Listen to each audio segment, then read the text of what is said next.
The Forza family moves into its 18th year with a refurbished Forza 300 that brings revised dimensions and updated looks together for an overall sportier package.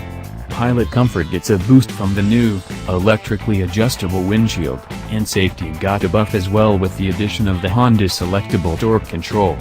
That's right folks, this here is the first scooter to be blessed thusly by the factory, and that makes this ride very special indeed. Throw the 25 horsepower engine into the mix and it becomes apparent that the new Forza is both a worthy successor to the previous generation and a very definite threat to the rest of the mid-displacement scooter field.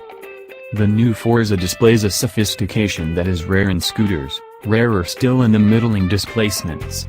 Recessed headlights come arranged like a shark's grin at the entry of the front fairing, and I have to admit that the visage definitely reminds me of the Decepticon emblem, but in a good way.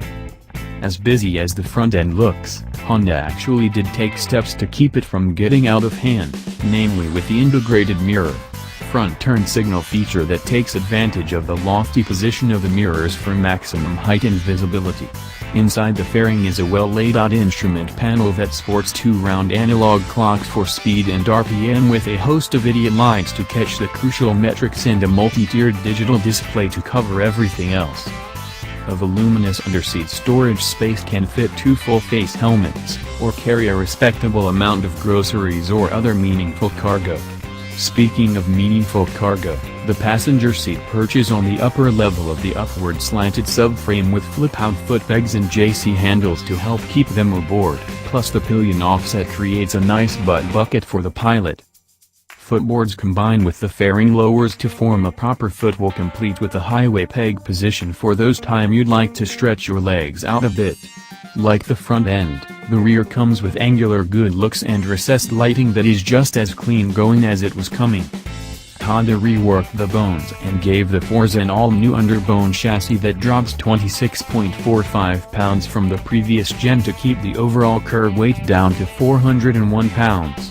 The engineers also pulled in the steering head a half of a degree to 26.5 degrees for 3.5 inches of trail and a 59.4-inch wheelbase with improved handling and a smaller overall package as the payoff for all that drawing board work.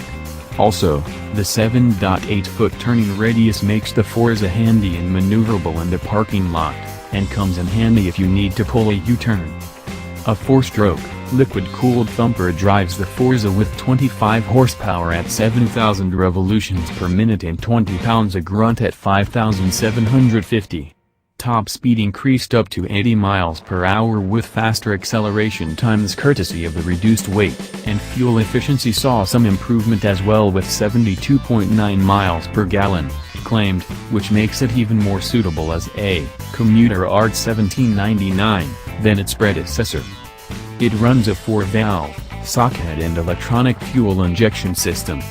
Bore and stroke measure out at 72 mm and 68.5 mm, respectively, and compression clocks in at a moderate 10.5 to 1. That's good news. It means the engine won't be beating the hell out of the bottom-end bearings, and that will help the plant have a long service life. Roller bearings in the top end and babbitt bearings in the bottom improve that life further yet. Power flows through a CVT, V-belt transmission for twist-and-go operation. The 2016 Forza was $5.6 thousand, so figure a little more than that when it makes it to our market. Okay, so, I've got good news and bad news. The good news is that the new Forza is really cool, but the bad news is that we probably won't be seeing any on our side of the pond until the new old stock is dealt with. Needless to say, US pricing is TBD.